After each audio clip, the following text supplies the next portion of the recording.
La reconnaissance de soi et la valorisation des émotions. Maîtrise de soi. En la maîtrise de soi, on exerce sur soi-même la volonté de ne plus être manipulé par des forces sous-jacentes et adjacentes extérieures à nous-mêmes. Cela vaut aussi bien pour ce qui s'induit dans le subconscient et qui motive des réflexions qui ne nous appartiennent pas et nous font agir de manière instable. Ces flux sont induits par des courants obscurs et d'autres de lumière, qui est une lumière trompeuse. Ainsi, en acquérant la maîtrise de soi, on sait observer lorsque cela agit sur nous, et que l'on se rend compte que cette force qui nous pousse au dire ou à l'agir n'est pas nous, que cela ne nous ressemble pas et ne nous appartient pas, et qu'alors on peut contrecarrer ce courant déroutant et ne plus se laisser manipuler par lui. La maîtrise de soi est aussi liée aux émotions et aux manifestations de troubles que cela induit en nous. Lorsque nous sommes confrontés à nos émotions, de fortes déstabilisations s'opèrent en nous. Lorsqu'une émotion ravageuse se manifeste en nous, il faut savoir se poser et prendre du recul pour l'observer, elle et ses contours, et observer ce que cela induit en nous, apprécier son histoire et la nature des impulsions qui la font venir en nous, et les éléments moteurs qui en déclenchent la venue. Après l'avoir observée, il faut la vivre à 100%, quitte à pleurer et à se mettre au plus mal. Il faut aller la vivre au plus profond de nos entrailles, voir nos faiblesses qui s'y lient, voir les comportements de notre corps sous son énergie qui nous affaiblit. Cette énergie est ce qu'on appelle plus communément une basse vibration. Il est clairement établi que si nous n'allons pas la vivre au plus profond de nous, pour la reconnaître et l'accepter en nous, alors elle perdurera et causera toujours les mêmes méfaits dans notre corps. Émotionnel impassible. L'émotionnel impassible est la force de la maîtrise de soi sur les émotions. Se retrouver dans l'émotionnel impassible ne veut pas dire ne plus éprouver d'émotions ou les rejeter. Cela veut dire ne plus être soumis à leurs forces dégradantes et affaiblissantes, et ne plus les voir en soi comme des fatalités ou des choses incurables, mais comme des enseignements qui donnent la force de surmonter la vie et de se renforcer dans la confiance et dans le caractère de nous-mêmes face à nous-mêmes et face au reste du monde. C'est une sagesse et non une force dédaigneuse remplie de mépris. Être dans l'émotionnel impassible offre la possibilité de ne plus être soumis aux ravages de la vie et ne plus rentrer dans les courants de perturbations émotionnelles que l'entourage cherche à nous faire suivre, l'entourage ou le système matriciel qui organise cela. Il faut comprendre que plus l'on subit les troubles des émotions en nous, plus nous empêchons notre être subtil de pouvoir entrer en relation et en connexion avec les mondes de l'au-delà. L'au-delà n'est pas l'astral. L'astral est un monde de phénomènes et de spectres. C'est un monde qui manipule notre monde et qui, justement, utilise les outils de l'émotionnel pour garder les êtres enfermés dans cette matrice. Une émotion trouble agit aussi bien sur les chakras, les rendant instables et facilement manipulables, mais aussi sur l'aura, qui se fissure à chaque fois qu'une émotion ravageuse nous prend, et également sur les organes, qui reçoivent toute la pression de la chaîne de basse fréquence émanée par cette émotion, ce qui cause des maladies, des troubles organiques et des pressions artérielles à retardement. C'est par cet effet que certaines personnes se sentent mal tout à coup, sans savoir pourquoi, et qu'ensuite leurs pensées se tournent vers l'image d'une chose survenue, qui leur aura causé quelque tort par le passé, et qu'alors elles retournent dans les émotions troubles. C'est un cercle vicieux, et c'est nous qui alimentons cela, ce ne sont pas les personnes à l'extérieur. Nous mettons souvent la faute sur l'autre, les situations, mais en réalité c'est comme si nous alimentions nos propres troubles. C'est une sorte de masochisme. Nous savons pertinemment que nous pouvons en sortir par nous-mêmes, mais ce phénomène est devenu tellement habituel dans nos vies que l'on persiste à vivre cela en se plaçant continuellement en victime. C'est si imprégné en nous qu'on ne se voit pas ne plus l'être. Accepter et comprendre que nous cultivons et nourrissons nous-mêmes nos émotions troubles est un premier pas, une première victoire pour cheminer vers la maîtrise de soi. Projection en l'autre. Quand on regarde une personne, pour faire une forme de comparaison dans l'instant, car c'est cela qui se manifeste en première mesure dans cette observation, alors on considère cette personne comme étant une chose extérieure à nous. Il n'en est rien, c'est une erreur d'appréciation, c'est l'ego, à travers l'individualisation, qui se voit comme étant extérieur à l'autre. Pour commencer, il faut stopper cette habitude de se mettre en comparaison. Lorsque l'on fait cela, on augmente la distance que l'automatisme de notre mental, outil de l'ego, avait déjà préconisé de nous faire ressentir et de nous faire croire dans cette vision de nous face à l'autre. Si notre conscience pouvait voyager de corps en corps, elle se rendrait compte, ou plus exactement, notre petit soi se rendrait compte que nous sommes tous pareils, avec les mêmes schémas de pensée, les mêmes actions, les mêmes appréciations erronées de la vie. En étant ainsi dans ces pensées erronées, on cultive la séparation, et plus nous sommes en séparation, plus nous accentuons le circuit de dégénérescence de la race humaine. L'autre souffre des mêmes faiblesses que nous. Si nous commençons à comprendre que c'est en faisant en sorte que l'autre puisse se guérir lui-même de ses troubles, qu'on invite tous les autres alors à le faire également, ainsi que nous-mêmes par répercussion, alors on comprend de suite l'utilité et l'importance de modifier nos comportements et de changer entièrement nos façons d'être et de communiquer avec les autres. Si je me dis que l'autre est moi, j'espérerai alors qu'il puisse arriver à l'autre ce que j'espérerais pour moi-même. Ainsi je suis en accord avec les phrases de sagesse de ce monde qui expriment cet adage. Ne fais pas aux autres ce que tu ne voudrais pas qu'on te fasse. Ou alors, tournons cette phrase dans un sens plus régulier. Comporte-toi avec les autres comme tu aimerais qu'ils se comportent avec toi, et fais aux autres ce que tu espérerais qu'ils fassent pour toi. Acceptation de l'autre. Une fois qu'on intègre l'autre en soi, une partie de l'autre qui est en fin de compte ni plus ni moins qu'une partie de nous-mêmes, on comprend alors toute l'utilité et toute la philosophie de telles phrases. De plus, en faisant cela, on se rend réellement compte que l'on se réconcilie avec le monde du vivant. Dans ce schéma, on ne fait qu'allusion à l'hominidé, mais on se rendra vite compte que l'on peut associer cette pensée avec celle de la projection en l'animal, dans la plante et même dans tous les éléments que constitue la nature. Tout ceci devient très simple et tellement évident en fin de compte. Rien n'est séparé, tout communique avec tout. Toutes les énergies se mêlent les unes aux autres. Et toutes alors peuvent tout aussi bien s'entrechoquer. Le choc qui advient entre les énergies sont en relation avec les distorsions des émotions et des représentations dans l'individualité que chacun peut se faire de lui-même. C'est dans la comparaison de soi vis-à-vis de l'autre que naît la séparation et qu'alors intervient la notion de conflit qui invite alors le choc dans les énergies. Lorsque les corps sont en osmose les uns avec les autres, alors tous les effets de choc n'ont plus lieu d'être. Et alors toutes les répercussions des chocs qui pouvaient naître à l'intérieur de nous ne peuvent plus prendre place, ou plus exactement, ne peuvent plus trouver résonance en nous. Il nous devient alors évident de comprendre que si nous ne participons plus à la séparation et à la dualité dans celle-ci, qu'alors en nous la paix reprendra logiquement sa place. Cela ne veut pas dire que tous les autres feront le même travail en eux. Certains ne pourront faire cela, car les chimères qui les animent sont trop puissantes pour eux, et cela les maintient dans des courants de pression ne leur permettant pas de sortir de ce cercle vicieux. Non-participation à l'autre.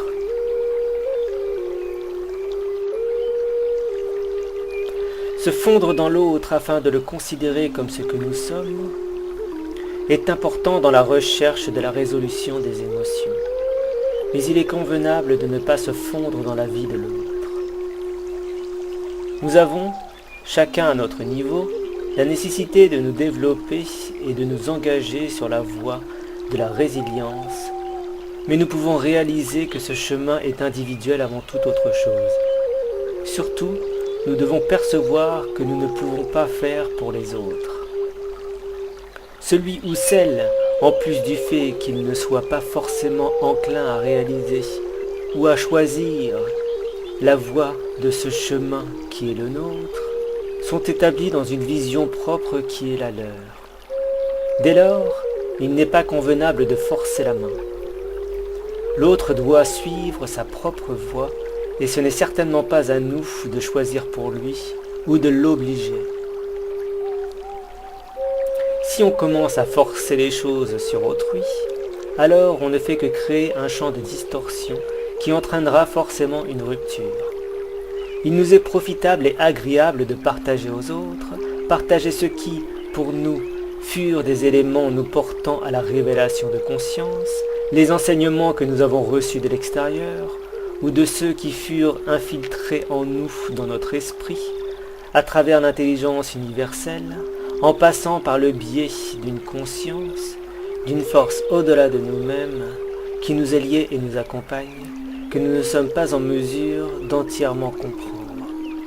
Et c'est ce phénomène qui advient en nous qui nous offre les impulsions nécessaires pour que l'on puisse avoir un point d'appui stable en vue de voir à travers les voiles et les façades illusoires. Et c'est en cela que l'autre pourra avoir sa propre perception des choses.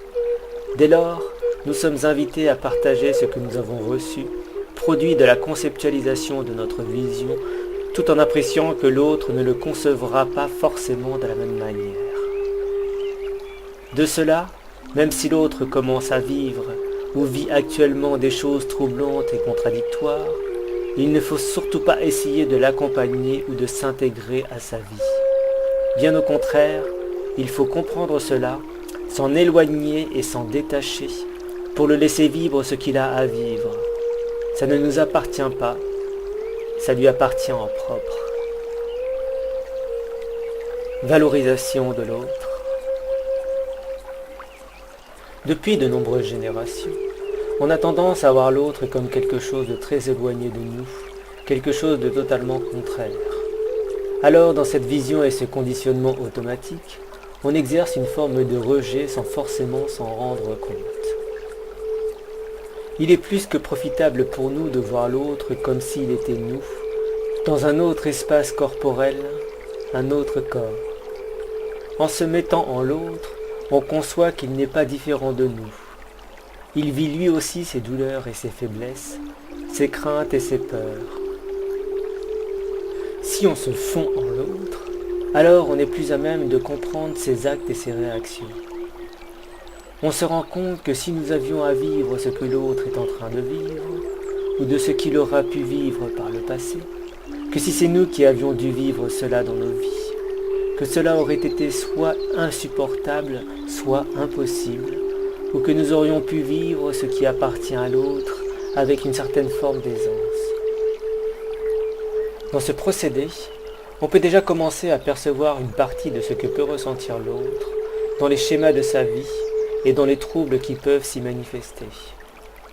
Mais ce que nous pouvons ressentir en cela ne veut pas dire que c'est l'exactitude de ce que pourrait ressentir l'autre en lui. En effet, nous sommes tous identiques, mais bien différents à la fois. Et cette diversité fait qu'on ne peut pas savoir comment l'autre reçoit et ressent les choses. Mais le commencement de cette projection de nous en l'autre nous éveille déjà au phénomène de l'empathie, ou l'améliore et le fait mûrir chez ceux dont cette capacité s'était déjà révélée. Dans cette approche, on comprend très facilement que nous sommes invités à considérer l'autre et de ne plus le voir comme séparé de nous, mais comme notre prolongement qui expérimente la vie à sa manière, avec ses caractéristiques propres dans ce qui est sa morale, l'état de sa corde sensible et la capacité qu'il peut avoir à surmonter les choses avec sa propre force, ou de se sentir obligé d'appeler à l'aide. Détachement de l'autre. Rien ne nous appartient. Ce qui sort de nous ne nous appartient pas, mais on se doit de le partager. De la même manière, toute forme en extérieur à nous-mêmes déjà ne nous appartient pas, que ce soit les objets ou les personnes, mais en plus de ça, la valeur que l'on met dans la relation, qui dépose un point d'attache dans celle-ci, cela ne nous appartient pas plus que le reste. Dans la relation, il y a toujours cette valeur qui prend place dès le départ. Et même, dans la majorité des cas, elle se met en alliance entre les êtres bien avant que la relation débute, parce que l'un des deux, ou plusieurs, aura commencé à choisir de se mettre en relation avec une personne ou plusieurs, et aura alors instauré dans les liens d'attachement cette forme contraignante qui se développe dans les énergies et qui crée cette forme de pression dans le corps, comme une forme de magnétisme instable et déstabilisant. Tout ce mécanisme se relie, bien évidemment, directement avec le flux des émotions en nous. Et c'est ce mécanisme alors qui engendre la perturbation en l'être lorsque de possibles séparations peuvent advenir, ou que la personne, considérée comme possédée, s'en va pour aller dans une autre relation, même si celle-ci ne pouvait en rien écorcher la première. De ce phénomène naissent les jalousies, les rejets, les comparaisons de valeurs et bien d'autres circuits de déroute qui poussent l'émotionnel à mal et créent, en règle générale, le conflit et entraînent la destruction. Ainsi, on peut tout à fait comprendre que, dans cette approche de clarifier l'émotionnel en nous, nous ne pouvons plus alimenter ces structures instables en nous. Avec évidence, si on chemine, ou que l'on veut réellement cheminer dans cette direction, et enfin se libérer de ces troubles ravageurs en nous, il est évident que l'on doit alors faire une résilience prononcée sur tout cet ensemble toxique, élément de putréfaction en nous.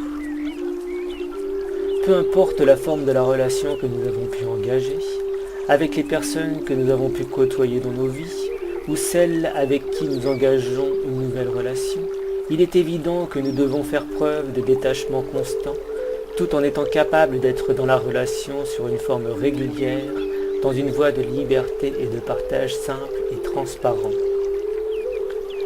Se détacher de l'autre alors est aussi bien primordial pour notre propre sauvegarde de ce que nous avons choisi de faire et d'être, mais également pour l'autre, car en cela on annihile les flux de prédation que nous conservions dans nos relations, vampirisant l'autre, mais de même, l'autre alors ne pourra plus trouver de faille en nous, espérant pouvoir nous absorber nos énergies dans cette même pratique. Tout ceci est une posture constante d'observation de nous et de l'autre, dans nos relations, pour se permettre de discerner les moments où ces jeux de possession se mettent en mouvement, en nous ou en l'autre. Observation de la modulation des émotions. Si en moi je peux reconnaître ce que je suis, ce qui m'anime, ce qui fait que je vis, la raison de mes émotions et leur résolution, alors je peux voir en l'autre ce qui s'anime en moi, car de l'autre j'apprends de moi. Si d'amertume je cultive une dissonance en moi, en l'autre je formule cette dissonance, et alors elle me reviendra avec fracas. Il ne me reste alors plus qu'à lisser ce qui me perturbe pour ne pas le faire refléter en dehors de moi sur autrui. L'observation de soi en l'autre est un enseignement prometteur pour ma conscience. Il faut savoir s'extérioriser de soi-même. Il faut comprendre que nos émotions et notre corps ne nous appartiennent pas.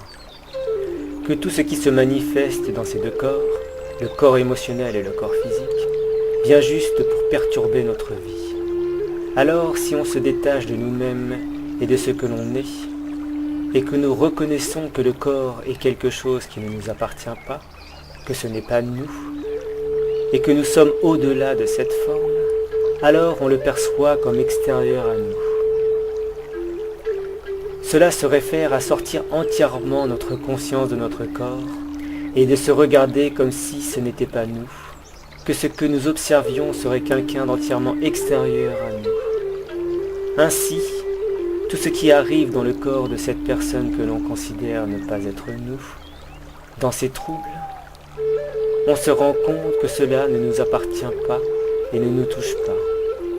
Et alors, lorsque l'on se dégage de cette torsion et de ces principes de perturbation qui arrivent à l'intérieur du corps au niveau des émotions, c'est alors que, petit à petit, on sent que cela est source futile et superficielle qui peut être facilement dépassée. Il y a une part d'acceptation en cela. On peut observer l'émotion qui vient comme une part de nous. C'est comme un petit clone de nous qui se détache de nous, ou nous qui nous détachons de lui. Il se présente à nous et il pleure, il craint, il gémit, qu'il ne se sent pas bien, qu'il est affaibli, qu'il se sent abandonné, qu'il se sent dérouté, et alors nous l'accueillons dans nos bras. On accueille alors une partie de nous-mêmes en lui donnant de l'amour, et nous pardonnons à cette entité de nous-mêmes qui nous cause des troubles. En lui exprimant qu'on accepte sa présence, on lui verbalise qu'on n'est plus soumis aux troubles de l'émotionnel que cette entité fait manifester à l'intérieur de nous. Cela ne veut pas dire qu'on ne ressent plus les perturbations que sa venue en nous fait manifester. Mais au contraire, on la ressent très bien, mais on se laisse aller. On lâche la tension dans le corps que l'on met généralement en relation avec cela, et on patiente tranquillement jusqu'à ce que ce trouble disparaisse de lui-même. Dans la considération des autres par rapport à soi-même, lorsque l'on commence à atteindre cette position stoïque à l'intérieur de nous, les autres éprouvent souvent un sentiment erroné vis-à-vis de notre position. Ils considèrent que nous ne sommes pas capables d'émotion, que nous avons un cœur de pierre, ou un cœur vide et froid, et qu'il est possible que nous ne soyons pas capables de faire preuve de compassion, alors qu'en fait, ce n'est pas ce qui est présent en nous. Ce qu'il se passe à ce niveau-là, c'est que nous avons systématiquement sur nos émotions un mécanisme qui calibre les choses pour faire en sorte que cela n'ait plus d'emprise sur nous, parce que nous avons accepté la résolution de ce qui a pu venir dans nos vies en relation avec l'émotion qui se manifeste sur l'instant. Ainsi, au lieu de mettre une forme de blocage, car lorsque nous avons une émotion vive, il y a une forme de blocage qui intervient avec elle, il y a une forme de mécontentement, et qu'alors si on accueille la chose avec joie, et qu'on accepte cette venue en nous, on dissout ce mécontentement et le trouble qui s'y adjoint. Tout se fait dans les énergies. Avec les émotions, il y a forcément une répercussion sur l'organisme, mais tout se produit avant tout dans les énergies. Tout se réfère aux énergies d'amour. Même le sentiment est indexé à cela, comme pour les émotions. C'est juste un substrat différent de l'énergie d'amour qui a été modifié. Un changement de couleur, la substance originelle s'est altérée pour donner naissance aux émotions et aux sentiments en nous. Lorsque l'on parle d'émotions ou de sentiments, tout est manifestation d'énergie dans notre corps, et tout vient forcément de cette énergie primordiale d'amour. Le fait de cette alchimisation de l'amour participe à toute cette œuvre, à tout ce travail qu'il est nécessaire de faire en nous, par rapport à notre amour qui fluctue dans l'environnement de notre corps, que ce soit un amour personnel ou impersonnel, au niveau des choses ou des personnes. Et même au niveau des gens les plus tordus qu'il peut y avoir dans le monde, l'amour qui se dégage de nous est aussi fait pour les atteindre, et cela nous permet également de faire un travail sur les émotions et les sentiments. Lorsque l'on arrive déjà à transmuter les sentiments et les émotions, on peut ensuite arriver à les transcender. Et après, on peut y mettre le feu. C'est le feu du cœur. Cela vient du cœur uniquement. Et c'est le cœur vraiment qui transcende et qui enflamme tout le reste. Ça enflamme les sentiments et les émotions et toutes les scories qui étaient avec. Le détachement de soi est l'une des valeurs à prendre en compte pour exercer cela, suivi de l'acceptation, de la manifestation de la chose en soi, ceci s'accompagnant par l'observation de cette manifestation en soi, de ce qu'il se passe à l'intérieur de nous. Il y a la profondeur, ce fait d'aller chercher au plus profond de soi, trouver dans les moindres recoins les traces de cette manifestation, de sentir la chose, mais tout en étant détaché. C'est comme lorsque l'on observe quelqu'un, et que l'on sait faire preuve d'empathie en observant la personne, et que l'on comprend, et que nous pouvons alors ressentir les troubles qu'elle a à l'intérieur d'elle, et voir ce qu'elle n'arrive pas à débloquer. Ce peut être des choses que nous avons déjà dépassées nous-mêmes, ou des choses que nous vivons encore également, ou des choses que jamais nous avons eu à vivre. Ainsi on devient son propre psychologue, à nous observer nous-mêmes, et ensuite on se lance dans ce travail avec les énergies qui nous traversent, toujours ce principe des énergies, et cet amour, cette merveille, cette force qui contient la mère aimante et le père aimant qui s'intègrent dans cette transcendance en nous. C'est le feu cosmique, la fille et le fils ardent de feu, de flamme, qui brûle toutes les scories, qui brûle son corps, qui explose toutes les ornières qu'il peut y avoir autour de nous. Il y a une partie qui ne nous appartient pas dans cette transcendance. C'est que nous faisons un travail de fond dans la matière, et c'est une fois que nous avons organisé ce travail de fond, qu'alors déjà on invite cette énergie cosmique à venir accompagner ce travail, donc dans la transmutation, et que lorsque l'on arrive à un calibrage de cette œuvre, et qu'on a commencé à percevoir quand l'émotion revient systématiquement, en se basant toujours sur une seule et même émotion, et que petit à petit on se rend compte qu'elle fluctue au niveau des formes de troubles qu'elle exerce en nous, on finit par se rendre compte qu'elle commence à diminuer en puissance et en intensité. Et c'est alors que l'on sait que la transcendance n'est pas loin. Lorsque cette transcendance arrive, ce n'est pas nous qui exerçons cette transcendance, c'est le feu cosmique qui se débrouille tout seul en nous, à travers le feu du cœur. Nous n'avons strictement rien à faire à ce niveau-là. C'est alors nous qui faisons l'approche du travail pour inviter cette espèce d'osmose en nous, cette dégradation du trouble qui se manifeste. Lorsque la douleur devient trop intense, que l'émotion alors vient nous rattraper, cela alimente le point de rupture de l'équilibre intérieur. Et c'est à ce moment précis qu'il faut s'extérioriser de soi-même en considérant que cela n'a aucune importance et que nous acceptons la douleur qui prend forme en nous. Nous pouvons assimiler cela à la pratique du chaman ou du fakir qui se met en situation de douleur et qui anticipe la douleur tout autant qu'il la maintient à l'intérieur de lui. C'est une manière de se renforcer, mais également une manière de faire le travail sur soi. En travaillant sur cette douleur qui s'en vient, nous devenons aptes à pouvoir travailler sur les autres douleurs. C'est un cap à passer. Ceci se réfère au même principe que ce qu'exercent les personnes qui suivent des disciplines d'arts martiaux, que ce soit le kung-fu, le shaolin, la boxe thaï, le taekwondo ou d'autres pratiques de ce genre. Les enseignements poussent le pratiquant à forger le corps pour qu'il soit beaucoup plus résistant, en l'adaptant également à acquérir une certaine souplesse. Dans la philosophie générale de ces disciplines, profondes et mystiques, on pousse les combattants déjà à fortifier leur corps, mais aussi à fortifier leur mental, et en fortifiant leur mental, ils fortifient leurs émotions. Ainsi, ils ne sont plus tributaires d'une dispersion des émotions lorsqu'arrive un choc. Ce qui est à réaliser au niveau des émotions, c'est un travail identique. L'émotionnel s'apparente à la venue vers nous d'une personne dans la rue, qui s'engagerait dans notre direction pour nous agresser. Comment allons-nous réagir par rapport à cette venue? Est-ce que nous partirons dans la rage, dans une forme insultante qui invite le conflit, ou est-ce que nous allons accepter la circonstance et ne pas réagir, restant stoïque par rapport à la situation? En ne renvoyant pas une force contraire, nous n'alimentons pas de possibles sources conflictuelles.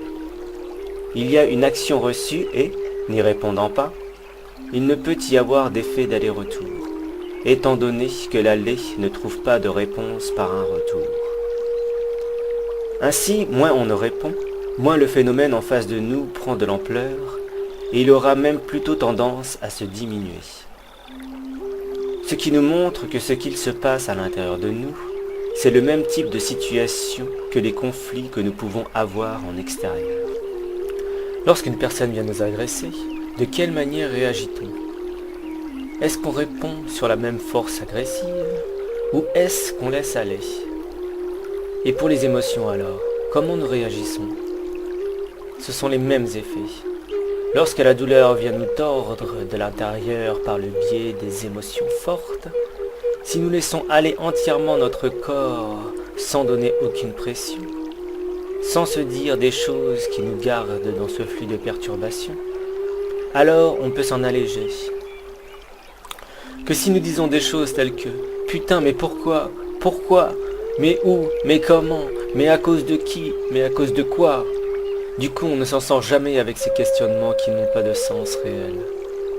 Si nous nous détachons de notre corps et que nous ne répondons pas à cette manifestation, alors on commence à alléger la tension que cela vient animer. Il n'y a pas de réponse à chercher sur nos questionnements du pourquoi. Il suffit de laisser aller et on passe à autre chose.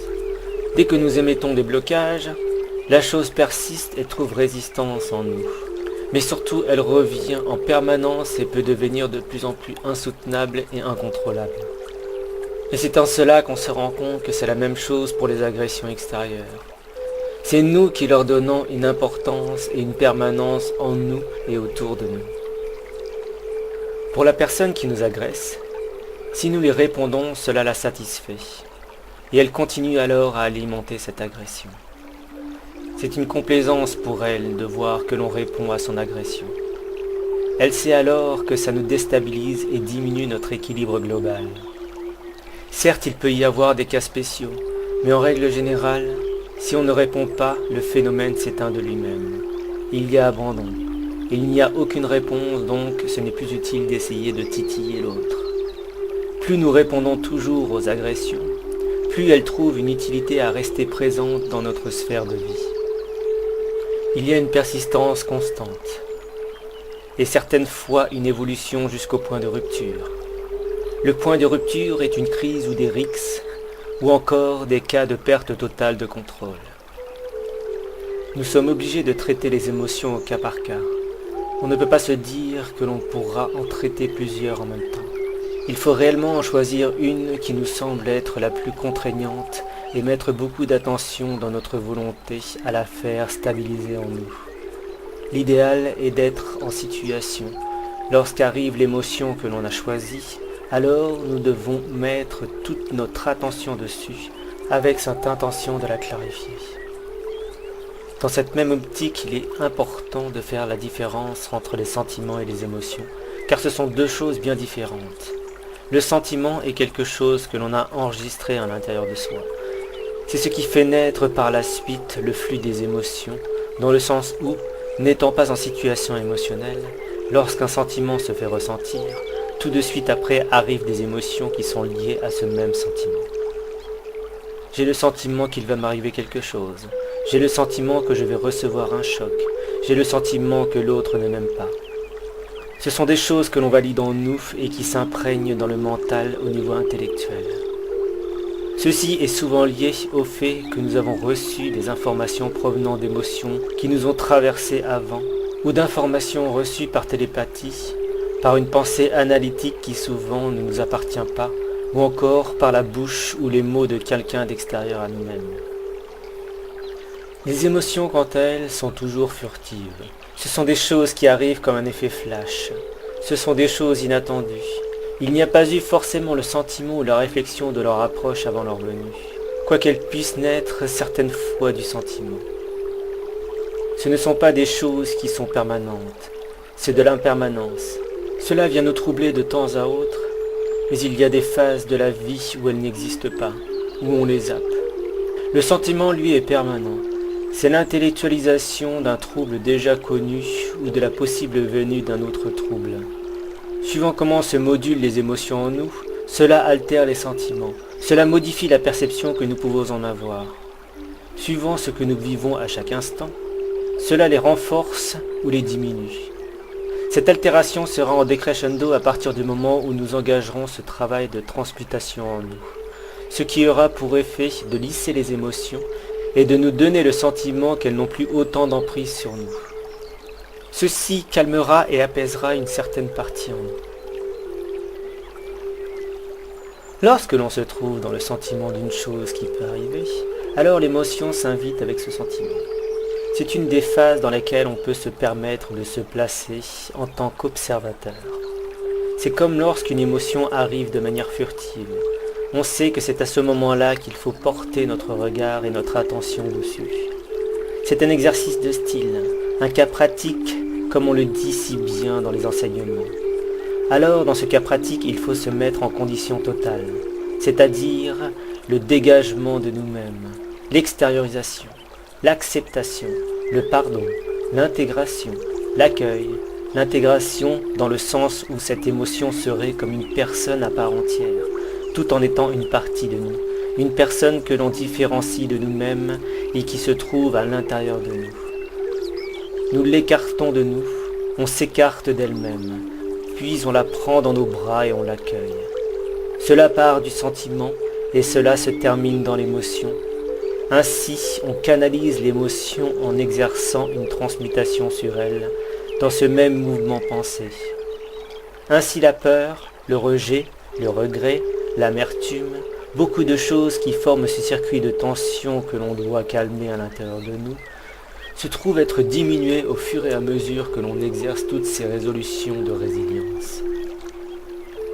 La résolution de tout ceci n'est pas bien compliquée à comprendre. Plus nous restons ankylosés dans les émotions troubles, plus nous sommes en faiblesse. Cette faiblesse se présente à nous sous de multiples facettes. Ce que l'on constate en premier se trouve au niveau du corps. Les tensions qui s'animent en nous provoquent aussi bien des troubles dans les parties nerveuses du corps que dans les troubles pouvant se manifester dans les organes. Souvent cela se range dans l'estomac et la partie supérieure du côlon, pour ensuite descendre au niveau des gonades, qui sont les testicules et les ovaires, tout en passant par les reins. Et l'autre région sur laquelle agissent les émotions instables se situe dans les parties fréquentielles dans le corps et au-delà. Les organes ont tous une fréquence qui leur est propre et qui se dévalorise lorsque les émotions les touchent. De même, l'ensemble du corps subit cette perturbation généralisée. Cela a pour conséquence d'affaiblir aussi bien l'ensemble homéostatique du corps, mais également le champ aurique qui sert de préservation du corps.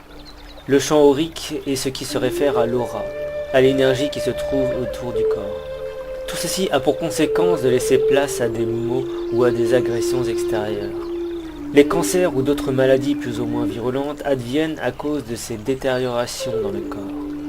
Ainsi, on peut comprendre la raison et l'utilité de calibrer nos émotions, tout autant que la nécessité de pouvoir atteindre une forme d'émotionnel impassible en nous. Comment détermine-t-on ce que peut représenter l'émotionnel impassible ? La nécessité que nous avons de nous placer dans la vie nous offre certaines difficultés dans la majorité du temps. Nos émotions sont des freins sur nos parcours, et nous nous retrouvons tous plus ou moins amoindris lorsque de forts troubles occasionnent des chutes de morale au quotidien. Nous aimerions pouvoir nous libérer volontiers des tensions que ces émotions font émerger en nous. Dans nos vies de tous les jours, nous avons la possibilité de pouvoir améliorer ces troubles, les réduire et les lisser, afin qu'ils ne soient plus impactants lorsqu'une émotion liée à la marque d'un souvenir récurrent remonte à la surface et vienne perturber notre état. L'émotionnel impassible est un cheminement psychologique permettant à l'être de pouvoir dépasser ces chocs, offrant la possibilité de ne plus être mis sous pression lorsque les émotions surviennent. Les marques des chocs de la vie, des situations accidentelles, des pertes ou des ruptures sont une tare pour la bien-portance de l'être.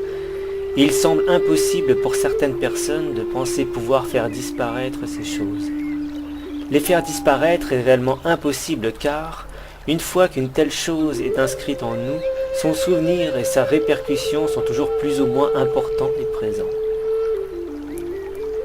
Si nous désirons améliorer la venue de telles choses, en faisant en sorte de plus en être impactés, ou d'en diminuer la portée en nous, nous pouvons le faire grâce à ce procédé qui nous invite à nous affirmer en nous-mêmes. C'est avant tout un travail de la personne sur elle-même. Pour évoluer dans ce schéma, la personne doit acquérir une certaine détermination afin d'espérer réellement réaliser cela en elle. En règle générale, une personne qui est à bout, qui ne peut plus supporter ses influences en elle, est prête à entamer cette forme de guérison.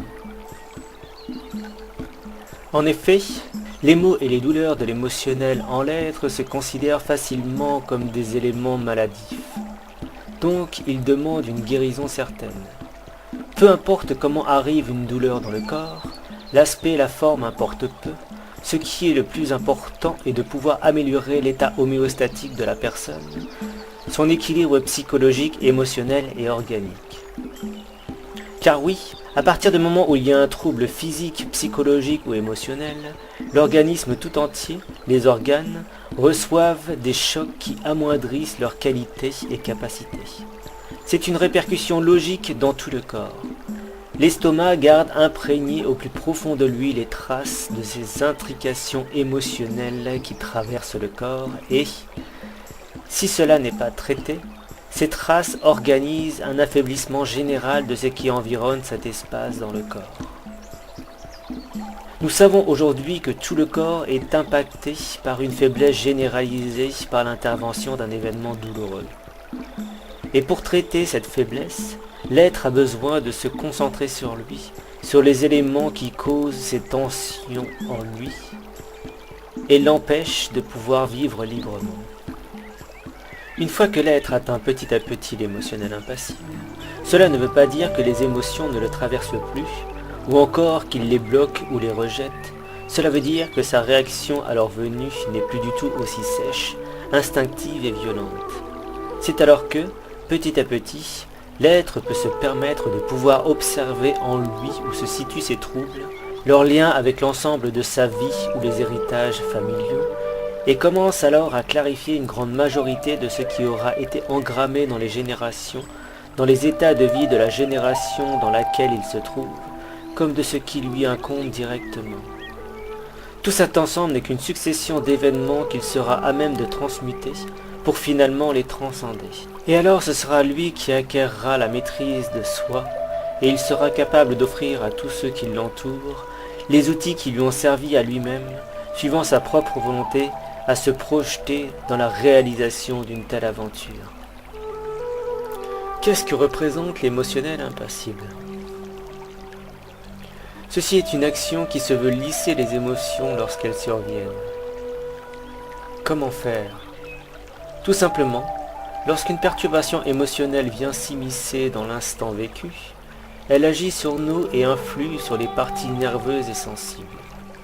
Dans cet instant, il faut observer ce que cela induit en nous et s'extérioriser de l'instant, ne donner aucune importance à cette manifestation et se mettre en observation de nous-mêmes et de ce qui se manifeste sur et en nous. Une fois que l'on a discerné tout ceci, on comprend le déroulement de ces choses et on assimile alors de quelle manière une situation vient influer sur nos parties sensibles de l'émotionnel qui nous est propre. À partir de là, on prend en considération qu'on ne doit plus laisser la réaction en chaîne prendre place en nous. On temporise, on libère, on adoucit, on ne donne plus aucune importance à ce qui se manifeste et on lâche les tensions qui s'invitent dans le corps. Tout ce processus se fait par étapes. Tout ce qui est cité en l'instant ne peut se faire ou se réaliser sur une seule venue de l'émotion qui advient. Il faut avoir la patience et la détermination de clarifier cela. Et de même, ceci ne s'exerce que sur une émotion à la fois. Il vaut mieux éviter d'essayer d'aller trop vite et de faire sur plusieurs à la fois, sinon le travail en soi sera bâclé. Une fois que l'on a atteint toutes ces étapes, à la suite de cela, dès qu'une même situation émotive vient à nous, elle n'aura que la manifestation de la répercussion par automatisme de sa présence sur nous. Et cela, le côté automatique instinctif de préservation, nous ne pouvons pas le faire disparaître. C'est un mécanisme régulier qui est lié au cerveau reptilien.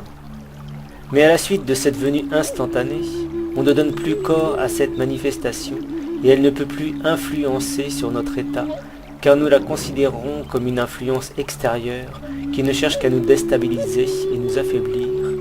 Alors nous n'y répondrons tout simplement plus. Mais avant d'arriver à cela, il faut la vivre intensément, aller jusqu'au bout de nous-mêmes et de la laisser nous envahir jusqu'au point de rupture. Une fois qu'on a entièrement intégré cette émotion en nous, qu'on ne la voit plus comme une souffrance mais comme un point d'appui à notre stabilité intérieure, après son développement et le regard différent qu'on lui attribue, elle peut être apaisée et lissée. L'émotionnel impassible est donc le fait de recevoir l'émotion, de la laisser se manifester en nous, de l'observer et de la comprendre, d'apprécier ce qu'elle cherche à induire sur nous, de ne plus y répondre par des torsions internes et de n'en donner aucune importance. Ainsi fait, au bout d'un temps, la personne ne réagit plus, elle sait adopter une stature stoïque sans pour autant être vide d'émotion. La valeur de l'émotion. Il faut comprendre que l'émotionnel est très utile. Il est d'une importance capitale pour nous dans nos expériences, mais il a tellement été accentué et altéré dans les ondes de fréquences très très basses, qu'il est devenu une arme qui agit contre nous. L'émotionnel est un outil de base pour le corps humain, pour se développer et pour partager, pour communiquer et pour formuler des choses en nous. Et il y a tellement eu des dégradations de ce système-là, qu'il sert beaucoup plus à maintenir les gens dans cette espèce de circuit infernal du trouble, dans ces espèces de pressions physiques et émotionnelles qui mettent à mal l'être, qu'on pourrait presque oublier qu'il est certaines fois agréable de les voir se manifester. Et c'est aussi ce qui nous a amené une forte amnésie, qui a poussé l'être à ne pas voir que cet outil était là pour nous servir et transmuter les possibles troubles en nous. Une fois que l'on a transcendé les émotions, cela ne veut pas dire qu'elles ne sont plus là. Être dans l'émotionnel impassible ne veut pas non plus dire ne plus ressentir les émotions, les occulter ou les rejeter. Cela veut dire qu'on a toujours ces mêmes émotions qui viennent. Ce ne peut être autrement, ça revient toujours en permanence, mais c'est qu'alors elles ne peuvent plus causer de troubles en nous, aucune douleur ne peut les accompagner. Ainsi nous les voyons revenir dans nos vies, et nous les observons encore, tout en étant en confort durant leur venue.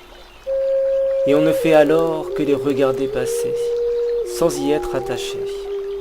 On reconnaît la signature vibratoire de l'émotion qui passe, et on peut se rendre compte que cela nous ramène à une sorte de flashback, qui nous montre les états altérés dans lesquels nous pouvions être auparavant, lorsque nous étions soumis à leurs forces perturbatrices. On ne se laisse plus avoir. C'est comme si nous étions en train de faire un parcours, une randonnée ou une piste de ski, une descente à vélo dans une forêt ou une virée en kayak dans un torrent.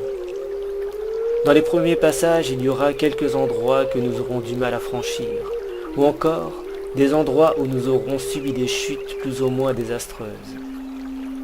À plusieurs reprises sur ces mêmes passages, on sent que cela est délicat, et on rechute ou on essaie de se maintenir stable. À force de persévérance, on se rend bien compte que c'est une épreuve déterminante pour nous.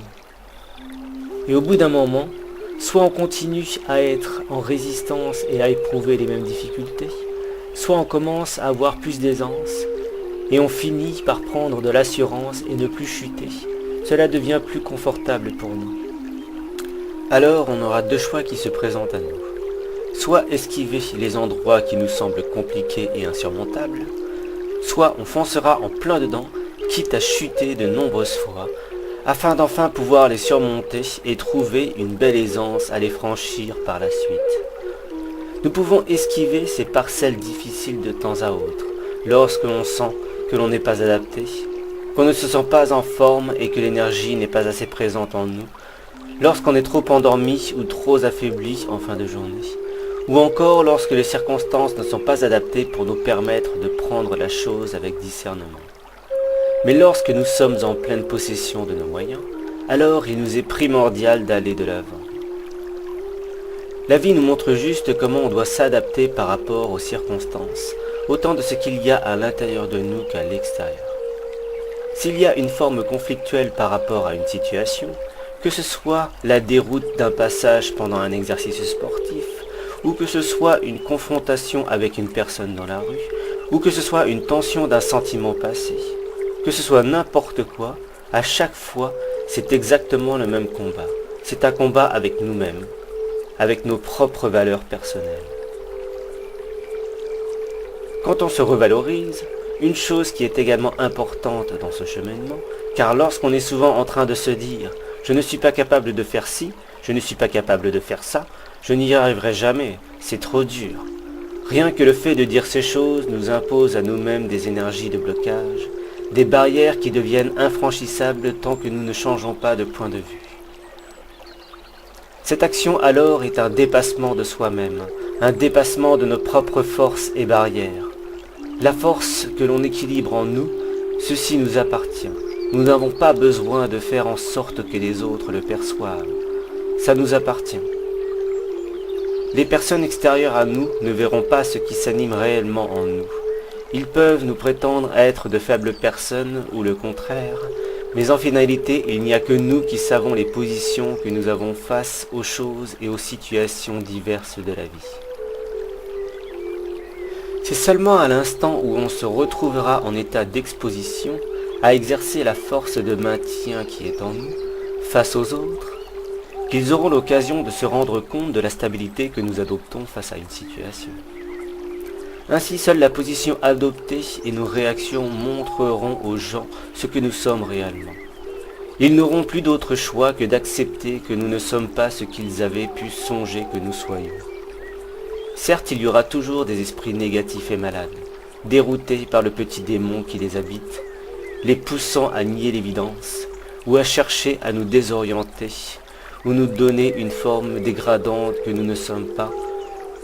Mais c'est à cet instant précis qu'il convient de rester humble et sûr de ce que nous sommes, et de ne pas nous laisser manipuler par le jeu de prédation qui prend place devant nous, par cette manipulation perfide que ces personnes exerceraient. Il est de nature évidente que si l'on regarde une personne sur un aspect extérieur, il est impossible de savoir ce qui se trouve en elle, que cela puisse déterminer sa force, sa volonté ou sa faiblesse, comme bien entendu les degrés et les variations qu'induisent l'émotionnel en elle. Dans la majorité des cas, la personne elle-même n'est pas réellement en mesure de pouvoir déterminer ou quantifier le degré que cela vaut, ou de donner une valeur à ce qu'elle ressent en elle. Ces ondes sont tout simplement des fréquences d'énergie qu'on ne peut évaluer avec les simples notions que nous possédons, qui manquent cruellement d'une vision et d'une perception claire de cela. Lorsque les flux se manifestent en nous, il est nécessaire de se mettre en anticipation. La douleur vient et prend place en nous. Nous savons ce qui va advenir, car toutes les traces émotionnelles s'inscrivent dans ce qu'on appelle le corps émotionnel, et ainsi l'ensemble du corps de l'être reçoit l'information sur tout ce qui entoure la manifestation et le phénomène qu'induit une émotion en nous. L'émotion prend la forme d'une empreinte dans ce corps, mais cette empreinte, nous pouvons la diluer et la rendre translucide. Quand nous sentons alors qu'une émotion va arriver ou qu'elle monte, en se mettant dans un état d'observation, on laisse le corps recevoir cela et on l'abandonne entièrement à cela, avec toutes les réactions qui adviennent devant la venue de cette émotion. Et nous savons que même la douleur que cela fait naître en nous ne nous appartient pas, et on s'extériorise de tout ça en comprenant que ça ne nous appartient pas, que ce n'est pas nous. Forcément, il y a un mécanisme qui se juxtapose à cela. L'ego manifeste une forme de trouble vis-à-vis de la posture que nous essayons d'adopter. Il ne se sent pas bien face à cela, car il est dans la crainte de tous ces phénomènes qui accompagnent l'émotion et sa force. Ça lui donne un sentiment de perte de stabilité intérieure, de perte de contrôle, de perte de lui-même, et c'est la projection de la personnalité, le conditionnement inscrit en nous qui nous fait croire que notre corps c'est tout pour nous, et que sa perte est la pire des choses qui puissent nous arriver. C'est une forme de préservation animale alors qui se dessine en l'être au travers de l'ego qui craint sa perte. Il se sent en perdition et nous pousse à nous sentir mal, alors qu'au contraire il nous est profitable de lâcher prise sur l'ensemble de ce qui vient. Le moi, ce que je représente, l'aspect que j'ai et que je dégage, mon visage, mon corps, ma beauté, la valeur que j'ai mise sur ce que je suis ou sur ce que je pense être dans ce corps, le sentiment de moi, toutes ces choses mettent une valeur qui pousse l'ego à préserver cela, car il ne connaît que ça, et qu'au-delà du corps de matière c'est le vide, et que ce vide fait peur. Abandonner tout ça est une grande difficulté pour la personne. Et c'est pourtant ce qui permet à l'être de pouvoir se révéler et dépasser les troubles de l'émotionnel. Lorsque l'on s'abandonne, lorsque l'on se détache de la personne, de ce que l'on pense être dans la matière, alors on libère notre conscience de cette obligation de conditionnement qui nous pousse à croire que nous devons nous agripper à ce corps et à tout ce qui se manifeste en lui, et bien évidemment également aux douleurs qui s'y matérialisent. On abandonne la forme, on laisse cela vivre sans croire que ça nous appartient. On lâche prise sur la forme. En s'extériorisant entièrement de notre corps et de la personne, de tout son aspect, de tout ce qui émane de nous, nous percevons qu'on revient vers la conscience de ce que nous sommes au-delà de ce corps, et de fait, même si le corps venait à dépérir ou disparaître, cela n'aurait plus d'importance. Mais ce sentiment-ci et l'intégration de cela est un aboutissement de la résilience sur les émotions. Une fois que nous avons atteint les degrés les plus hauts et les plus troublants des émotions, comme la peur et la mort par exemple, c'est qu'alors nous avons compris que la vie, l'existence se situait bien au-delà de ce simple corps et que sa perte n'est que la continuité de ce que nous sommes, dans un autre état et un autre aspect. Ce qui a peur, ce n'est pas nous, c'est l'ego en nous qui craint de perdre ce qu'il est, à travers la personne et les multiples personnalités qu'il s'est créées au fil du temps. C'est juste un modèle d'expérimentation qui se situe dans la matière. Nous nous identifions à cette chose-là, à travers l'ego et son mécanisme, à travers les automatismes qui le régissent, mais nous ne sommes pas cette chose-là, ou plutôt, nous sommes bien plus que cela. À partir du moment où on s'extériorise de cette chose, nous comprenons avec évidence que toutes les souffrances qui se manifestent dedans ne nous appartiennent pas. On le sent, on le vit, mais ce ne sont que des phénomènes qui interviennent pour nous ramener à cela, à cette réalité et à cette vérité. La conscience accompagnée par l'énergie d'amour altérée pour expérimenter, c'est ce qui est d'utilité pour nous ramener à cette conscience-là, celle de pouvoir déterminer et concevoir que l'on doit dépasser ces notions simplistes et ces croyances que nous ne sommes qu'une personne dans un corps de matière. Toutes les douleurs intervenant de par l'émotionnel sont d'utilité de nous pousser à revenir à l'énergie d'amour primordial, celle qui est allégée et en harmonie avec toute l'existence et tout le créé. C'est un retour à l'énergie primordiale et subtile qui se manifeste en toute chose. Quand on se retrouve confortablement déposé dans cette énergie d'amour qui nous stabilise, alors on ne peut plus se considérer par rapport aux douleurs qui viennent à nous, et on dépasse alors ces phénomènes pour passer un cap. La chose la plus importante dans cette résolution des émotions, dans cette résilience, est de rester au présent, de garder un point d'appui constant dans l'instant présent, et de faire en sorte d'éviter de faire des retours sur le passé, et de rester attaché à des choses s'y afférentes. Les émotions sont tributaires des événements passés la plupart du temps, si nous ne pourrions pas même dire que c'est tout le temps. Plus nous restons accrochés au passé, plus nous gardons un lien étroit avec l'ensemble du phénomène émotionnel, et moins nous nous accordons l'opportunité de pouvoir le dépasser. En cela, on accorde une importance plus que nécessaire à tout ce qui englobe le phénomène, et on maintient une valeur en nous qui détermine qu'on restera emprisonné avec l'émotionnel lié au passé, et les douleurs qui l'accompagnent. Bien sûr, avant de pouvoir sortir de ce schéma qui nous ramène toujours aux souvenirs du passé, avec les troubles qui l'accompagnent, il faut y mettre la volonté et la force de dépasser cette résurgence en étant déterminé et prêt à clarifier tout ce qui accompagne ce phénomène. Sinon nous n'en sortirons jamais. La résilience est une étape ardue qui demande une volonté de faire et une bonne maîtrise de soi pour l'acter. Le détachement est encore un des outils les plus importants pour la réalisation d'une telle œuvre. Il est déterminant pour nous de passer à une étape, celle de lâcher prise sur des choses qui ne pourront jamais être modifiées. Le passé ne pourra jamais changer, il restera tel quel. Ce n'est pas en s'y accrochant qu'on résout les choses, mais bien au contraire en n'y accordant plus aucune importance. Alcial. C'est quelque chose qui se trouve en de multiples choses ou de multiples formes dans un état altéré, dissocié et transformé. La force alciale du cœur. La force sous-jacente de l'émotion vient de l'énergie de la puissance du cœur. Une fois que l'on a équilibré cette force en soi, alors on peut l'utiliser avec vigueur et justesse d'esprit, car elle ne nourrit plus alors la fougue de la folie, imprégnée par la source désastreuse de l'impulsion des émotions pour alimenter la rage et la haine. Une fois que cette source d'énergie est convenablement canalisée et défalquée de ces troubles qui l'animent, alors elle devient une force vertigineuse qui peut nous aider à déplacer des montagnes et à adopter une posture de sagesse et de grâce dans les mouvements de la vie, sans que cette force ne vienne se projeter avec dommage sur tout ce qui nous entoure. Elle anime alors en nous cette liqueur de force de vie qui nous maintient dans l'acte juste et réfléchi. Et cette réflexion n'est pas l'objet du mental, mais la souche de l'intelligence du cœur, car c'est d'ici que cette force tient sa source.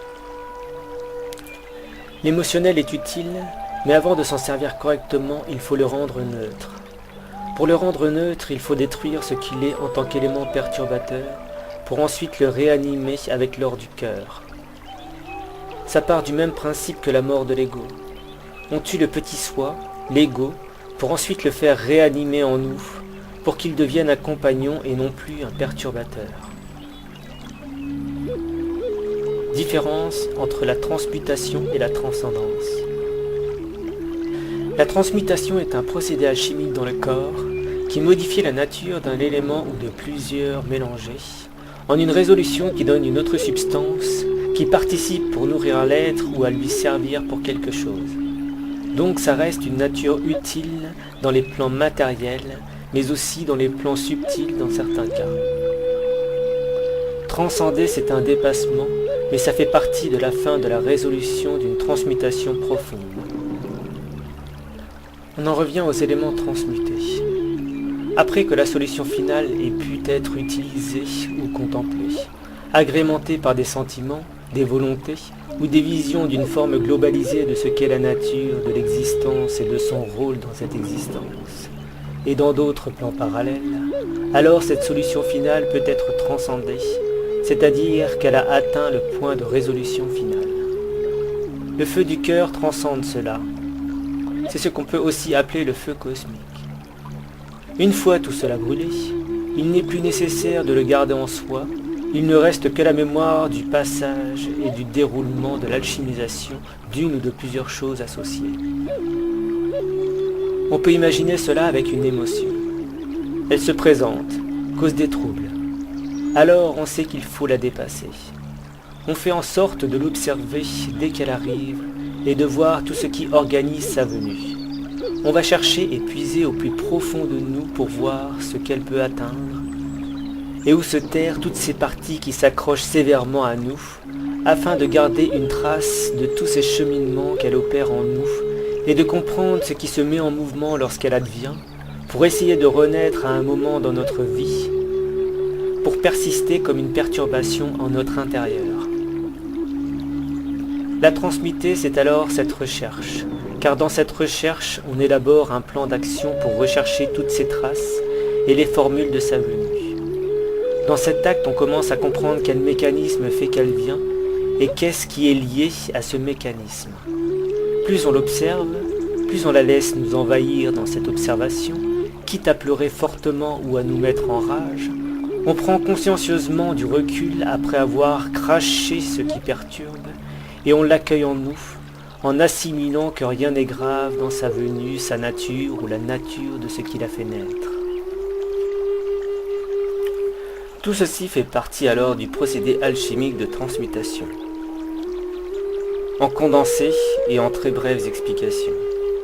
Au bout d'un moment, dès que des situations qui faisaient venir cette émotion arrivent, et qu'on voit qu'alors elle a de moins en moins d'emprise sur nous, on commence à comprendre qu'elle se dissipe dans son mode de distorsion et de perturbation qu'elle faisait naître en nous. Une fois qu'on s'aperçoit qu'elle pourrait se manifester, car d'habitude lorsqu'une chose qui lui est liée advient, et qu'alors cela la fait manifester en nous, et que, tout à coup, on se rend compte qu'elle ne vient plus montrer sa présence, alors c'est le début de la transcendance.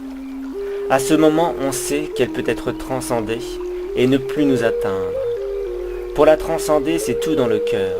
Son souvenir dans une situation nous amène à la ramener au cœur, à l'accueillir et lui donner de l'amour, de la compassion, et la remercier de nous avoir fait profiter de sa venue pour pouvoir passer une étape de cette initiation de vie. Plus tard, elle peut se représenter.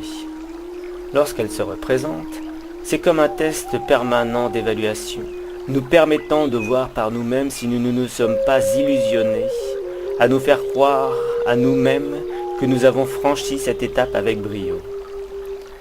Cela nous permet alors soit de valider que le travail de la transcendance s'est passé convenablement et que nous avons atteint la maîtrise sur cette séquence, ou soit, si on sent que cela nous procure encore quelques troubles, qu'il faut alors retourner en arrière et recommencer le procédé de transmutation pour revenir après à la transcendance.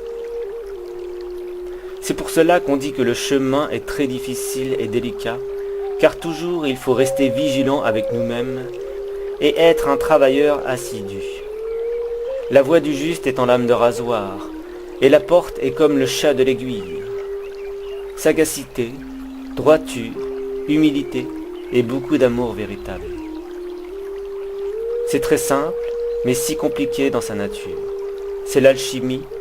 Ça a toujours été tordu pour l'esprit ou le mental, mais limpide pour la nature réelle des choses. Tout ce processus est présenté pour une seule émotion, et nous savons que nous en avons bien d'autres encore inscrites en nous.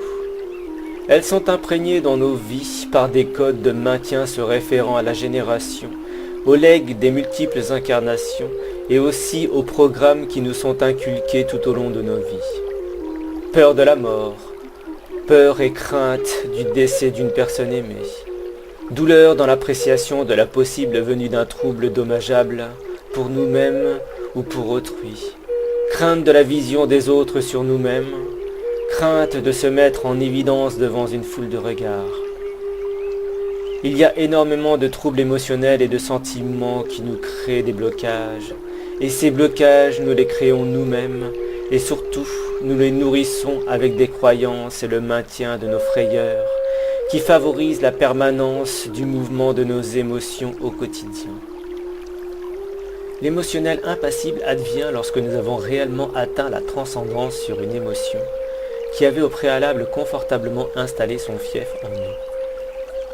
Et alors, après avoir œuvré avec détermination sur tout ce qui avait ouvert des brèches dans nos parties sensibles, nous nous retrouvons dans le confort d'avoir dépassé un niveau et surtout de pouvoir voir revenir chacune de nos émotions troublantes dans ce test permanent d'évaluation de leur résolution totale, car cela nous met en joie et nous maintient confortablement positionnés face à cela.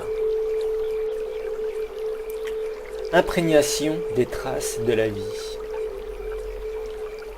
Les traces du passé, ou même des vies antérieures, peuvent sembler indélébiles, infâmes et impossibles à diluer dans le courant de la vie. Malgré toute bonne volonté, elles nous collent à la peau, l'air de nous faire comprendre qu'on ne pourrait s'en défaire. Nous ne pouvons pas refuser ces choses. En fait, Nous devons voir cela comme une chance, celle de les voir s'inviter encore dans nos esprits et nos émotions et de les comprendre. La chance de pouvoir clarifier tout cela en soi.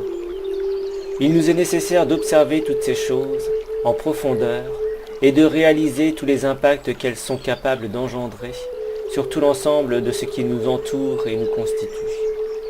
Ensuite, il nous faudra savoir accepter cela, tout, peu importe la forme. Pour suivre, il nous sera primordial, de grâce, de pardonner tout cela, de comprendre quelles étaient les réelles utilités de toutes ces manifestations. Enfin, il nous sera demandé de transcender tout cela en soi et de faire fondre toutes ces turbulences dans notre cœur, apprécier et accepter cela avec amour. Lorsque nous aurons atteint cet état peu aisé à accomplir, car oui, la difficulté est de mise dans un tel cheminement, alors nous ne serons plus jamais ce que nous avons pu être par le passé. Et rien, plus rien de ce qui fut ne pourra nous atteindre, plus aucune émotion perturbatrice ne pourra nous envahir et nous troubler, même l'espace d'un instant. Nous aurons atteint la conséquence de l'émotionnel impassible. Nous observerons, apprendrons, comprendrons, assimilerons et ressentirons les choses, mais sans qu'elles ne puissent éprouver un quelconque impact sur nous. Une fois tous nos problèmes n'en étant plus, nous renaîtrons de nouveau et nous entamerons alors un chemin vers la voie du juste et vers l'amour véritable.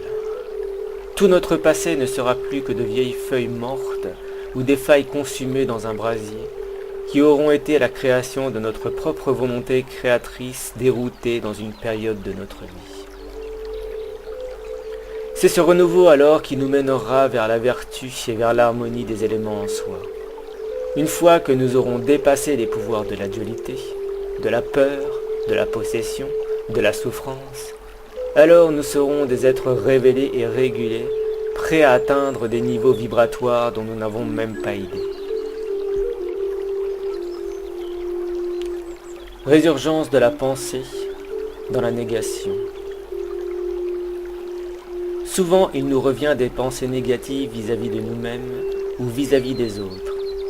Cela fait alors logiquement une répercussion instantanée sur le sentiment en nous, qu'il soit dirigé envers nous ou envers autre chose, ce qui a pour effet d'inviter des émotions avec cette venue. En cela, il ne faut pas rester intégré à ces flux de distorsion. Ceux-ci ne viennent que pour faire en sorte d'essayer de réalimenter cette même pensée négative que nous avions pu cultiver par le passé, ou qui a toujours essayé de venir nous pousser à l'intégrer dans notre sentiment d'une chose, d'une situation, de nous-mêmes ou encore d'une personne. Il faut bien comprendre que ce phénomène reviendra toujours percuter l'esprit et la pensée humaine pour faire réagir l'être et le ramener à un état de déstabilisation. Ceci se réfère à ce qui fut exprimé plus haut par le retour permanent qui nous permet de déterminer le fruit de notre travail dans la compréhension que ces retours ne servent que de tests, de base de repères, nous donnant la possibilité de voir et d'apprécier notre position et surtout notre stabilité face à ce retour. Jamais personne ne pourra faire disparaître les traces du passé dans les mémoires de sa psyché. Rien n'est en mesure de pouvoir faire disparaître ces mémoires, si ce n'est dans des cas d'accidents violents entraînant des amnésies profondes. Mais personne ne pourrait conseiller à quiconque de passer par un accident violent pour espérer perdre une ou plusieurs mémoires du passé beaucoup trop perturbants. Il est certes évident que certaines personnes seraient favorables à cela, étant donné la douleur qui s'anime en eux et la difficulté qu'elles peuvent éprouver tout au long de leur vie, au travers de nombreux chocs qu'elles auront pu avoir à subir dans leurs existences. C'est pour cette raison que la résilience à faire sur soi est importante également. Si la personne s'en donne les moyens, se donne la possibilité de sortir de ce cercle infernal du retour et de la résurgence des modèles de perturbation, de ce qui s'est infiltré en elle durant toute sa vie, alors elle connaîtra le bonheur et la joie d'avoir passé cette étape grâce à sa propre volonté. Et c'est dans cet acte qu'elle sera en mesure de se fortifier elle-même et de devenir plus forte et apte à affronter les plus grands chocs de la vie, sans être affectée par les émotions les plus tordues et dommageables. La fierté est aussi bien une prétention qu'une valeur personnelle. Il est bien évident qu'il ne faut pas s'enorgueillir d'avoir une position bien plus raisonnable par rapport à ceux qui se trouveraient encore dans le trouble perpétuel des émotions. Nous avons un devoir de retenue en cela vis-à-vis des autres, dans le sens où il est bien plus profitable de ne pas se mettre en comparaison, mais de plutôt leur donner des points de repère qui furent les nôtres, ceux nous ayant permis d'être confortablement établis face au choc de la vie. Si nous sommes en fierté, cela sera toujours ressenti comme quelque chose de réfractaire. Ce ressenti fera naître le sentiment duel dans la personne et une impression de supériorité et d'infériorité. De fait, si on exprime la chose, on invite ce sentiment dans la relation. La fierté est une valeur qui prend une forme dans le sentiment de l'orgueil et place alors la personne dans une position qui ne lui est pas adaptée, lorsqu'elle peut prétendre être arrivée à une posture d'émotionnel impassible et apte à rester stoïque et alerte en toute situation. Il n'est pas interdit d'être fier en soi, fier de la position que nous avons réussi à adopter pour nous-mêmes, et de sentir la joie nous animer lorsque l'on constate que nous sommes confortablement dans nos émotions, et que nous constatons également qu'elles deviennent des outils formidables nous permettant de nous élever et de nous faire grandir. Ce sentiment de fierté doit nous être que personnel. C'est une gratification en soi, la réjouissance de nous regarder ainsi établis, dans cette caractéristique nouvelle qui nous est propre. C'est en cela qu'on intègre alors l'humilité et la pertinence de garder pour soi la chose et de ne pas chercher à se donner une image de marque, de se mettre en avant, poussant l'autre à se sentir démuni par rapport à nous. Crise de saturation. La plupart du temps, lorsque nous sommes encore en prise aux émotions troubles, nous arrivons à un stade où cela devient de moins en moins supportable. Beaucoup font en sorte d'essayer de relativiser, ou de passer à autre chose, ou encore d'encaisser le choc sans trop se plaindre. Mais il y a des cas où la pression qu'engendre la venue d'une émotion forte devient tellement insupportable que le corps s'affaiblit et entraîne avec lui la perte de contrôle en nous. Un corps qui n'est plus capable de supporter une tension extérieure ou intérieure finit par tellement s'affaiblir qu'il en devient totalement impossible de pouvoir en reprendre le contrôle. L'être peut tout de même essayer de résister à cette perte de contrôle dans une forme d'extériorisation.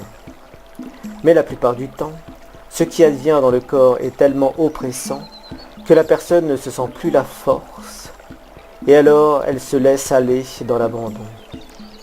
Ceci engendre une crise de situation qui entraîne à une perte totale de contrôle. Les larmes coulent, le goût amer se manifeste dans la bouche, le goût de la vie s'amoindrit, et ce phénomène engendre alors des choix qui sont le fruit de cette déstabilisation généralisée.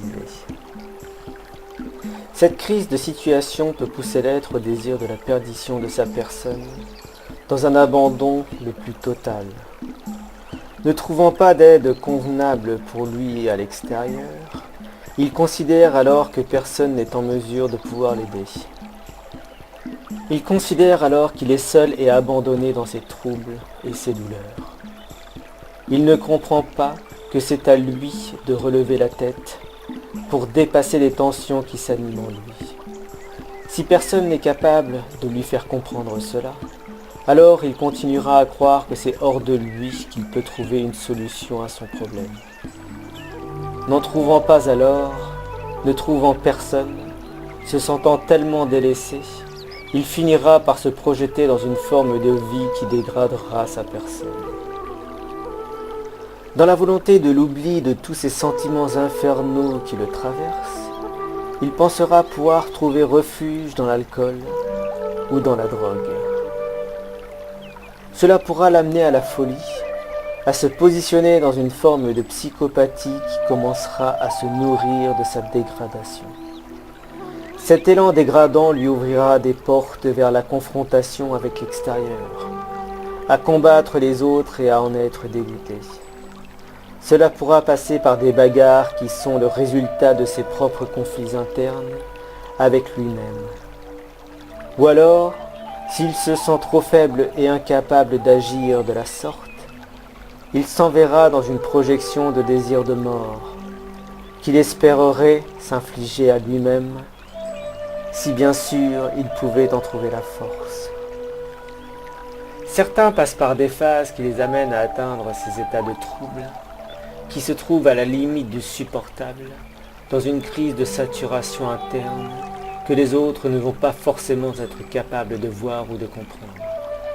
Alors tout ce que l'on peut souhaiter, c'est que l'être tombe sur une parole stable et enrichissante, qui pourra lui redonner la conviction qu'il peut de par lui-même dépasser tout ça, même s'il a entièrement touché le fond. Bien évidemment, s'il prend cette opportunité au vol, s'engageant avec détermination dans son combat avec lui-même, lorsqu'il aura atteint des hauteurs pour observer cela avec une bien meilleure stabilité, et lui offrira le sentiment noble qu'il est prêt à surmonter n'importe quel trouble de l'existence, étant donné qu'il aura surmonté le gouffre infernal de sa décrépitude dans les émotions troubles qui avaient pu causer sa perte.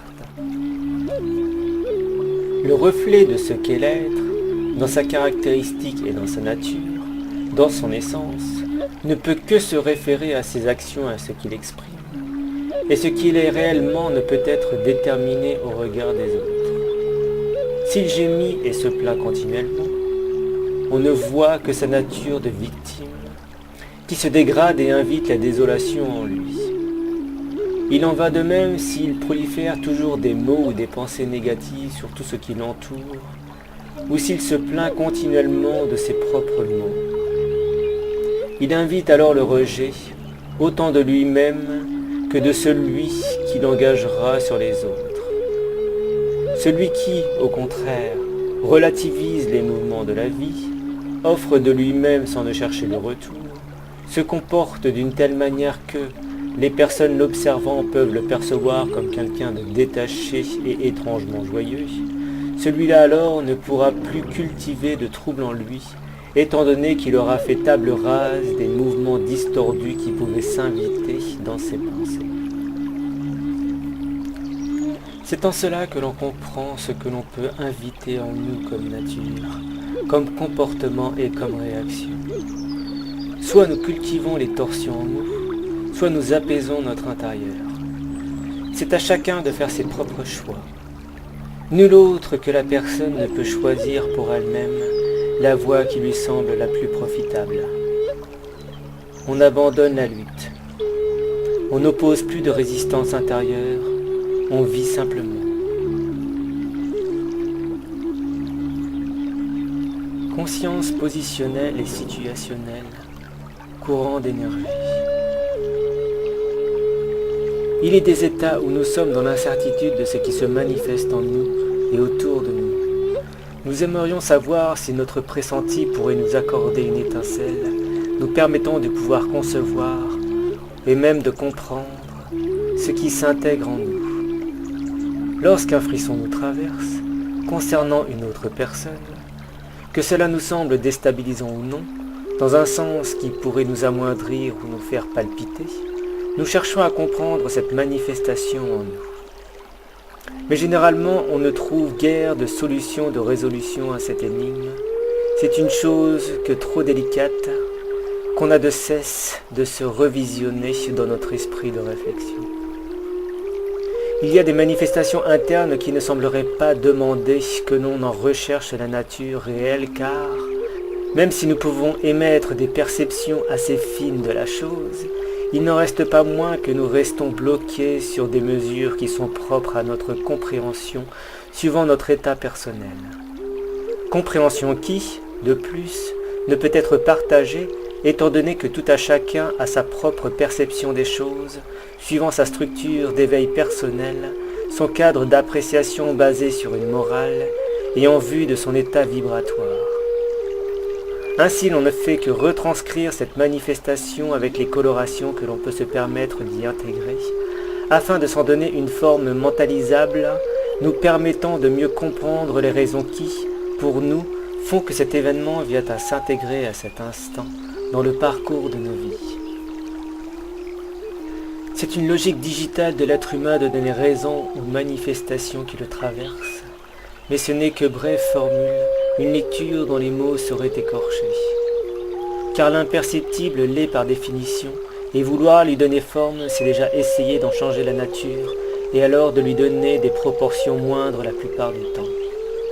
Lorsque cette étincelle de vie nous traverse, nous prétendant qu'elle advient pour nous faire comprendre qu'une autre personne serait peut-être en corrélation émotionnelle avec nous, nous donnant à penser qu'elle serait sûrement la personne idéale pour une relation de couple, dans notre pensée personnelle, car dans l'esprit de l'autre ne se manifeste pas forcément cette même pensée. Alors on se laisse à croire que cette énergie grandissante ne peut être que cela, qu'elle se manifeste sûrement, et de manière déterminée et certaine en nous, pour que l'on imagine que c'est cette volonté qu'elle veut prendre en nous. Cette volonté d'engendrer l'attirance dans un sentiment d'amour. Mais, dans certains cas, on peut vite se rendre compte, avec une longue période de vécu, qu'en fait elle n'était intervenue, cette énergie créatrice et perturbatrice, que pour nous faire découvrir la face cachée d'une réalité de nous-mêmes, nous faire comprendre que nous serions encore en train de nous égarer de la formule qu'elle faisait résonner en nous. Nous sommes, tous en grande partie, enclins à éprouver des difficultés à comprendre toute cette danse vibrale qui nous entoure et nous déstabilise. Mais nous devons comprendre que ce qui est à vivre, en ceci, c'est de savoir se laisser aller sans résistance lorsqu'elle se manifeste, car elle est celle qui nous gouverne. Et quand bien même nous soyons quelque peu rebelles vis-à-vis de cette forme d'exigence, nous pouvons comprendre que, si elle nous pousse à nous retrouver dans une certaine situation, ce n'est pas dans un désir de nous faire éprouver de la souffrance, mais plutôt de nous faire comprendre que l'on fait fausse route. Que les résistances que l'on impose à cette manifestation ne font qu'exercer en nous des distorsions que l'on crée alors nous-mêmes par refus de l'acceptation. Dès lors, il n'est pas bien compliqué de comprendre que l'on doit faire une pause et contempler ce qui s'offre à nous. Ce n'est ni plus ni moins qu'une annotation qui est censée nous faire réagir et nous faire prendre conscience de la position dans laquelle nous sommes, de comprendre et de prendre conscience de ce que nous sommes et de pourquoi l'on réagit à contresens de ce dont on devrait donner forme. La résolution alors est celle de laisser faire les choses sans pour autant se mettre dans des états seconds dommageables, mais dans une position de recul nous permettant de ne pas laisser le mental prendre le dessus, et le laisser ainsi sortir ses crocs de bêtes sauvages et réfractaires à toute situation contraire, invitant sur le devant de la scène sa morale égotique et égoïque propre. La sagesse est dans l'art de la contemplation, et cette contemplation est aussi bien à l'extérieur de nous, sur les êtres et les choses qui nous environnent, que sur la contemplation de nous-mêmes et de nos réactions. Mais également, cela nous est profitable dans la contemplation des manifestations qui résultent de nos comportements et qui font répercussion sur notre intériorité, par les multiples retours émotionnels que l'on véhicule de manière aveugle bien souvent. Et c'est ainsi alors la contemplation par introspection en nous-mêmes, afin de rasséréner notre être intérieur. Tout ceci, tout le monde est en mesure de le mettre en œuvre dans la forme de vie de son quotidien, tout en continuant le petit train de vie habituel, mais en ayant alors une retenue sur nos actes et nos comportements et leurs conséquences. En ayant surtout une vision très limpide sur cette force majestueuse qui nous gouverne, cette force d'amour qui régit nos vies, on entreprend alors de se permettre d'accepter qu'elle soit la maîtrise sur nous-mêmes et non pas nous sur elle. La laisser alors s'exprimer à travers nous avec légèreté de vie, laissant sa force lumineuse se projeter en nous et à l'extérieur de nous, est la résolution la plus convenable que l'on puisse adopter. Et cette force n'est autre que l'amour véritable, à ne pas confondre bien évidemment avec l'amour sentimental de l'être, qui lui est souffrance dans les émotions et les sentiments. La sagesse du cœur nous dira quoi?